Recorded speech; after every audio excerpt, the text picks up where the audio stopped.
Beautiful couple Akkineni Naga Chaitanya తాజాగా శైలజ రెడ్డి అల్లుడు చిత్రంతో ప్రేక్షకుల ముందుకొచ్చారు.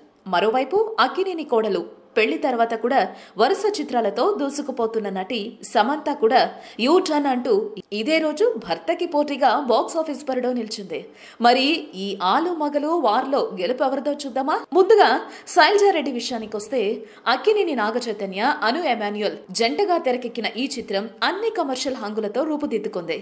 పైగా మారుతి వంటి పేరున్న దర్శకుడు ఈ చిత్రాన్ని తెరకెక్కించడంతో ఈ చిత్రంపై మంచి అంచనాలు ఉన్నాయి. అయితే యూ టర్న్ కూడా కన్నడలో హిట్ అయిన మూవీ కావడంతో దానిపై కూడా అభిమానులు అంచనాలు బాగానే పెట్టుకున్నారు. ఇక భార్యాభర్తల వారిలో ఇద్దరు సమఉజ్జీలుగా నిలిచిన భర్తదే కాస్త పైచేయి అని చెప్పొచ్చు.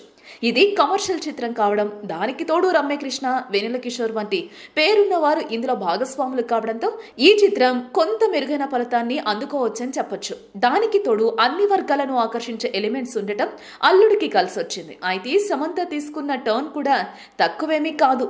రోడ్డుపై ఉన్న యూ టర్న్ ప్రధానాంశంగా తెరకెక్కిన ఈ చిత్రం థ్రిల్లర్ చిత్రాలను ఇష్టపడే వాళ్ళకు నచ్చేలానే ఉంది. ఇక ఇందులోని ఆది పినిశెట్టి, రాహుల్ రవీంద్రన్, భూమిక వంటి వారు ఉండటం కలిసొచ్చింది.